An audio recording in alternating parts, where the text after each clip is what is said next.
na comunidade dos apóstolos e também nos seus sucessores. O primeiro é este influxo da entrega, a entrega daquilo que recebemos do Senhor. O apóstolo Paulo, na carta aos Coríntios, apresenta a fé como um legado. Transmitir aquilo que eu mesmo recebi. Portanto, cada bispo, sucessor dos apóstolos, os presbíteros, nós e os diáconos, unidos ao ministério episcopal, temos que ser fiéis na transmissão daquilo que a igreja tem como patrimônio avalizado ao longo dos séculos. Mas ao mesmo tempo em que corre este influxo de entrega, de paredoque, de comunicação não só da doutrina, mas do dom pessoal que está engajado na medida em que cada bispo, cada presbítero, cada diácono e todo o povo de Deus transmite como legado a fé, há também um influxo de traição, de entrega. Pessoas que pervertem a doutrina em nome de ideologias, anunciando a si mesmos e não a salutar revelação, como lembra Antônio Vieira no sermão de Santo Antônio aos Peixes. Pessoas que obscurecem o ensinamento da fé na medida em que dizem uma coisa e fazem outra. Portanto, não nos assustemos. Desde o início correm paralelos dentro da igreja, a igreja que, sendo santa, também contém em si pecadores, este Rio Negro e estes Solimões. De um lado, o ensinamento lídimo que chega até nós, tal e qual foi transmitido desde o princípio. De outro lado, uma história contínua de homens que, por sua fraqueza, envergonham o nome dos apóstolos e dos discípulos de Jesus Cristo. Não comportam-se de maneira digna da sua vocação. A igreja é, portanto, desde a sua origem, uma igreja apostólica. A igreja é una, santa, católica e apostólica. São as suas 4 notas fundamentais. Una, porque na diversidade dos dons professa uma só fé, portanto, unida, apesar de ser tão diferente nos seus ritmos. Ela é católica, kata orhilos, conforme o todo da fé e não segundo uma parte, porque senão seria uma heresia. Com todo respeito aos protestantes, sem querer de maneira nenhuma fazer e cometer uma violência ecumênica, os protestantes não têm muita preocupação com a unidade da doutrina. Você tem aqui uma igreja de um jeito, outra igreja do outro, se há aqui um desentendimento, funda-se uma outra igreja, e não estou aqui fazendo nenhum tipo de comentário pejorativo. Os protestantes têm que se haver com a sua maneira de expressar a fé. Mas nós católicos, seguindo a tradição mais lídima de Santo Inácio de Antioquia, de São Clemente Romano, de Santo Atanásio, de Gregório de Nazianzeno, inclusive com contradições, não é? São Gregório que diz, depois de terminar o concílio, eu não volto mais a um concílio porque só se dá confusão. Mesmo com muita confusão e com muita bagunça, basta ver um CPP ou ver um conselho episcopal, evidentemente não da Arquidiocese de Belo Horizonte, mas as dioceses na Dinamarca e em Madagascar, que nós vemos muita confusão. Mas apesar dessas confusões, dessas diversidades, destas rinhas de galo, nós permanecemos unidos, porque somos católicos, unos, católicos e ao mesmo tempo apostólicos, porque a fé que nós professamos é o tesouro da doutrina que nós recebemos daqueles 12 que seguiram a Jesus. Portanto, a igreja, para ser fiel à sua origem e para não desvirtuar o seu futuro em direção ao reino que deve realizar-se plenamente, ela é devedora das testemunhas do ressuscitado. Portanto, os apóstolos, os 12, que são um laço indissolúvel entre Jesus Cristo, Senhor nosso, e a igreja em todos os tempos e em todos os lugares. Os apóstolos são os cardos. Daí vem a expressão, alguns dos sucessores dos apóstolos são cardeais. O que é um cardeal? É um cardos, é uma dobradiça. Então é isso. Na igreja são os apóstolos e os seus sucessores que fazem a dobradiça. entre aquilo que veio antes, ensinado por nosso Senhor Jesus Cristo, e a garantia de que nós não estamos inventando uma fé nova. O apóstolo Pedro, por isso, no versículo 20 da primeira leitura, toma a palavra e diz, assim acabamos de escutar, lendo os Salmos, num midrash, numa interpretação alegórica, hermenêutica, diz a respeito de Judas: fique deserta a sua morada, não haja quem nela habite, mas ao mesmo tempo, em outro salmo, Salmo 109, que outro ocupe o seu lugar. Vemos aqui a sabedoria de Pedro, inspirado pelo Divino e Santo Espírito, algo que tem a nos ensinar também em nossa vida. As pessoas são singulares, sempre, e Deus as ama do jeito que são. Gosto da definição de amor de Dostoiévski, que para mim é a mais bela. Inclusive vejo concretamente esta definição quando vemos as portas do presídio cheias de mães. Dostoiévski diz que amar significa ver uma pessoa como Deus a imagina. Às vezes a pessoa não se comporta de uma maneira digna dos seus dons, dos seus talentos. Temos que vê-la não segundo veem os julgamentos, não segundo poderia ver o nosso ressentimento, mas vê-la como Deus a imagina. Portanto, cada pessoa, inclusive Judas, é singular. E esta pessoa pode atrair para si um destino de deserto. E aí esvazia-se da graça de Deus, esvazia-se da amizade, esvazia-se do afeto de sua família. E o que poderemos fazer? Ela escolhe se perder. No entanto, se as pessoas são singulares, elas não são insubstituíveis. É o que Pedro está dizendo. Nenhum de nós poderá compensar aquilo que Judas fez. Ele, um dos 12, escolheu virar as costas para a graça divina, tornando-se um filho da perdição.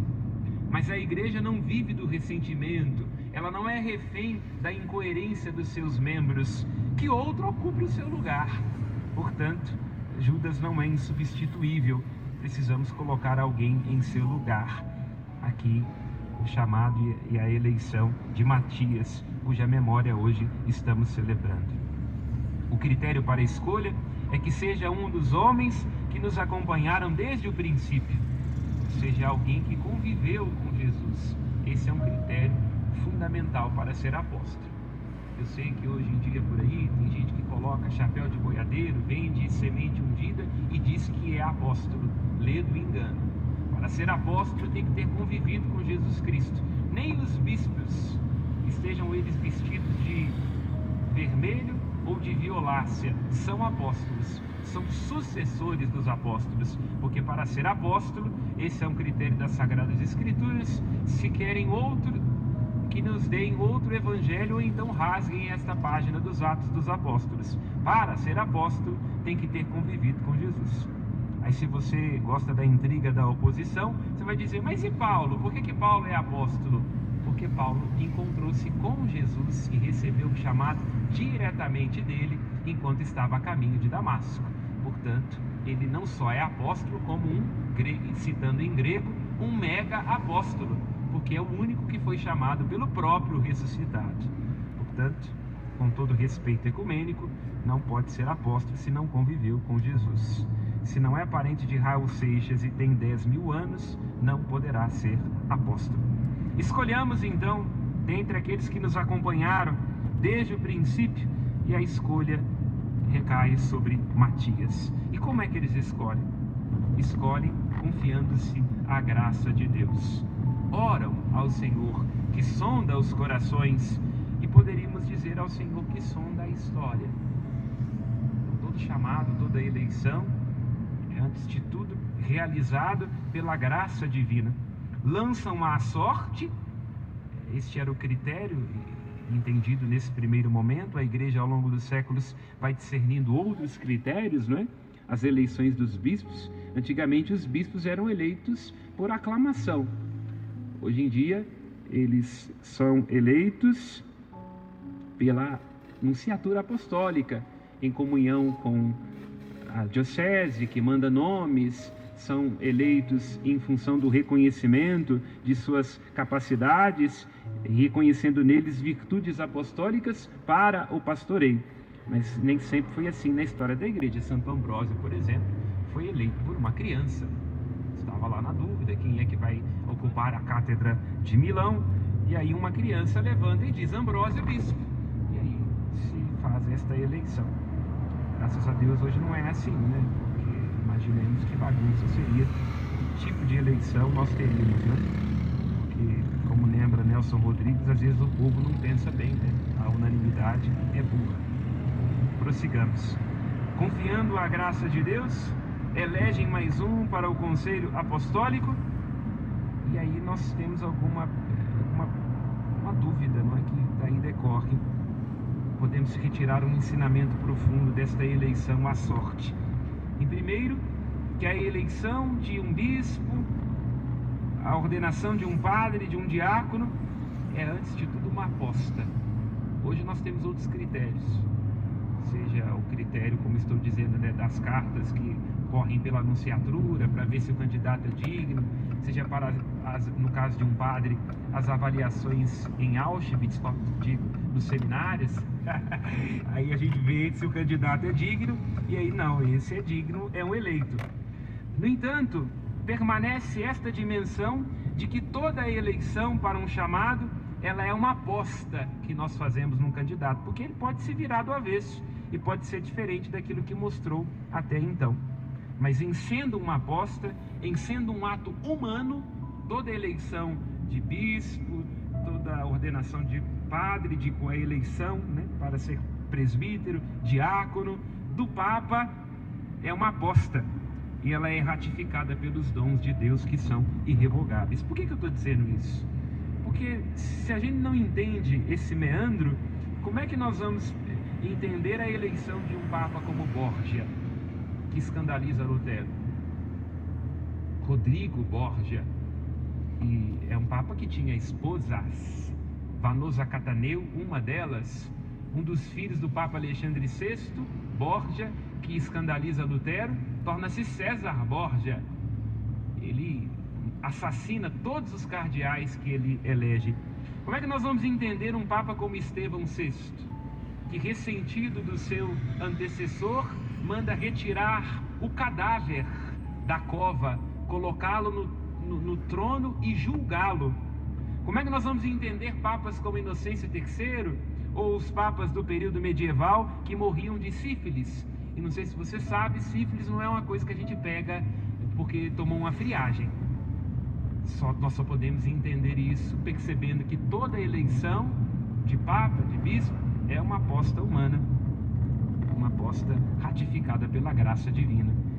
E digo isso com conhecimento de causa, citando Bento XVI, quando questionado uma das suas viagens, como é que nós podemos entender a eleição, por exemplo, dos papas, onde os cardeais ficam lá nas congregações, lá definindo, tem voto, tem disputa e por aí vai. Bento XVI diz: não podemos dizer que a eleição ali do Papa, no sentido da decisão dos colégios dos cardeais, é sempre por inspiração divina, porque às vezes acontecem umas coisas esquisitas. Mas o que nós podemos ter a certeza é que no momento em que ele é eleito e que ele se torna Papa, ele é revestido da graça divina. É isso. Então nós entendemos como é que nós podemos ver bispos e padres que são contraditórios. E aí o Salmo também, como o apóstolo Pedro, vou lê-lo em perspectiva hermenêutica, quando se diz, né, que o Senhor levanta da poeira um indigente, do lixo retira o pobre, para fazê-lo assentar-se com os nobres. Eu ainda não tenho 3 anos de padre, depois desta besteira que fez a igreja. E às vezes, quando atendo determinadas confissões ou visito a casa das pessoas, eu falo assim: meu Deus do céu, tem pessoas muito mais santas do que nós. Então é isso, nós padres, os bispos, o Papa, se olhamos para a gente mesmo com sinceridade, vemos a nossa profunda indigência. Basta sentar numa reunião envolvendo padres e bispos que a gente olha para o lado e vê uns 10 que a gente não teria escolhido. Mas quem escolhe é o Senhor, na sua imensa misericórdia. porque é Ele quem retira da poeira o indigente e faz assentar-se com os nobres. A nobreza que nos atravessa é a graça divina. E há um princípio, já terminando, estabelecido, apresentado, né, por Santo Agostinho, né, combatendo a heresia donatista. Tem uma heresia que tem o meu nome, donatista. Porque se questionava aí, será que um sacramento desempenhado por um bispo infiel é válido? Os donatistas diziam, mas é claro que não. E aí Agostinho firmemente defende: os sacramentos têm o princípio ex opere operato. Independentemente da santidade do ministro, eles em si têm uma graça eficaz. Portanto, se você recebe sacramentos de homens indignos, não se incomode. Se você tem a impressão que a igreja está cheia de hipócritas, lembre-se de Fulton Sheen, quando alguém diz para ele assim, eu não vou seguir na igreja não, porque a igreja está cheia de hipócritas, pessoas incoerentes. E ele dizia, então, bem-vindo, vem ser mais um. A igreja é feita de homens e mulheres indigentes. Supliquemos, irmãos e irmãs, a graça de, apesar de nossas indigências,